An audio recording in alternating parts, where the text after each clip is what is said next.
talked a lot about talent. There's another T word that points to an advantage of Estonia, which is tax.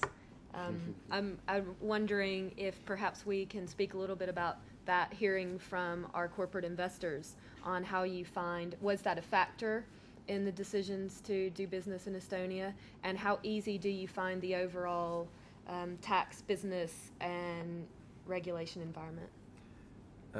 Well, it wasn't particularly a factor for us when we invested there. It was the market and the resource. It was 1992, and I think everything was very at that time. It was extremely competitive, and that was our main reason. But I do think that obviously this no corporation tax is a useful thing, and but that wasn't our overriding investment criteria. Transparency, perhaps. More. Yes. Another T, yes.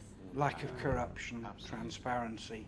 And Tax is usually the cherry on the icing on the cake, and quite honestly, I don't think it should affect your basic business decision. But the fact you have reinvested profits at 0%, you have a flat tax system, a simple tax system. Most people now just file online and have done for some time their tax returns. That's something that we really pride ourselves in is Indeed. the efficiency of the tax administration, and using technology in everything that we do as a country. It is something that allows for a small country with not that many people to offer services and efficiency on a level that a bigger country can with lots more people. And as you said, like 89% of the individuals filed their taxes online, but there was 100% of companies that did that. Indeed, yes. So, and with a low flat rate, you don't need a massive infrastructure to collect or enforce. the other side of the coin. It's a very simplified tax system. The other side of the coin, though, John, is that they don't have the indebtedness that most states have. Indeed. Yep. They have not had to have bank bailouts, Yep. so you have no fiscal drag. Yes. And I think that is what's very exciting. The combination of transparency, technology, low tax, the burden of rescuing the banking system. Well, we'd like to thank the Swedish government for their help there. But, you know, there's no question about it that the cost of the government is an incredibly low element. Now, I mean, and when you look at the delivery of public services, it's extraordinary how technology has made things more efficient. Actually, we see a continuous increase in productivity, something we've seen over the last 8 years, and this obviously comes from the increased R&D expenditures, which has been a year-on-year growth of R&D has been the highest in the whole of Europe. And I believe that this increase in productivity and the normalization of the labor cost it got a little bit out of hand in the phenomenal growth that we went through in 2006, 7, and 8. Well, 7. and we will catch up very soon to the average sort of productivity of the European Union. Is the real estate market still very weak? Well, actually, today I was just, very much convinced of the fact that we're actually now back on the upturn. And we've hit the bottom, and we've seen many of the companies also being much more active now in making new investments and planning for new developments. So we think that actually also from the real estate front, and when we look at the retail, put the two things together, we can see that we're really right now beginning to really recover in a way that Estonia usually recovers. Fast. And fast, yeah. There's unprecedented commitment to recovery in the country, and when we look at what we did back in 1991 and 1992, going through all the reforms, and it was a country that didn't exist pretty much before that time. By 1993, we had a 5% budget surplus. The investors for whom I act, who are heavily into the property market, are still actively investing for a very different reason. As I said at the beginning of this discussion, it was the young property developers with little experience with respect who jumped into property. They only managed good times. And to be quite honest, in the property market, in a rising market, an idiot can make money, even if he does it all wrong.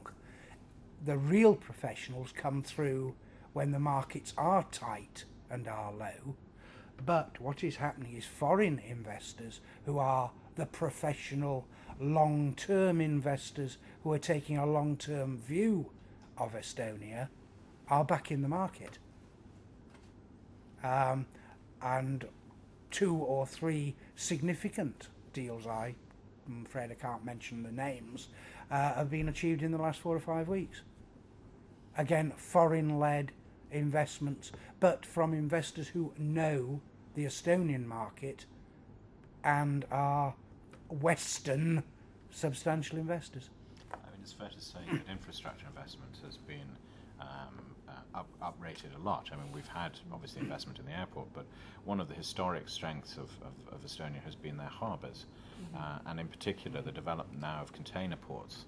And there have been discussions of both Paldiski and Muuga, which are ports either side of Tallinn. And now it looks like possibly the larger of the two will be built, and possibly even both.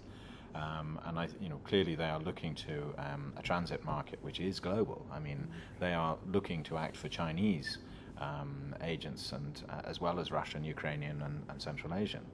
And I think that that's potentially very significant. After all, these harbours were the window on the West, as far as Peter the Great was concerned. And I think, in the same sense that we have Estonia as a kind of node point for technology, it is also a logistics and a transit node point as well.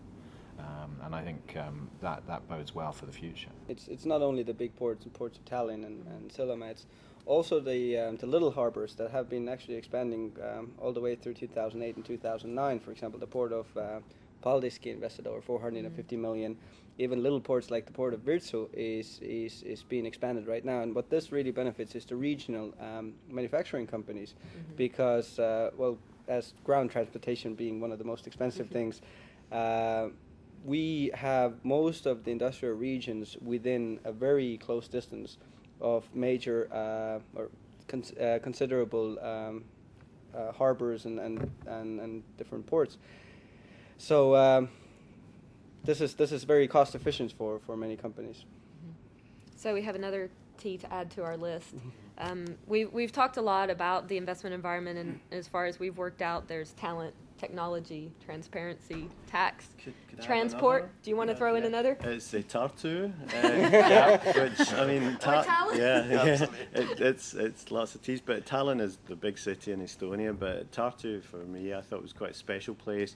It reminded me of Oxford or Cambridge. It's full of bright young things and lots of clever people. I mean, I'd be interested in finding out, are there many companies coming out of Tartu? Is it a good place for commercialization of technology, or is it more just a learning place? Well, I mean, it's the cluster, I would say, in Estonia. There's also the Tallinn University, or the Tallinn Technical University, that really has considerable talent. But Tartu has for long been known as sort of the intellectual center of Estonia, and obviously all the biotech industry has been growing around the Tartu University.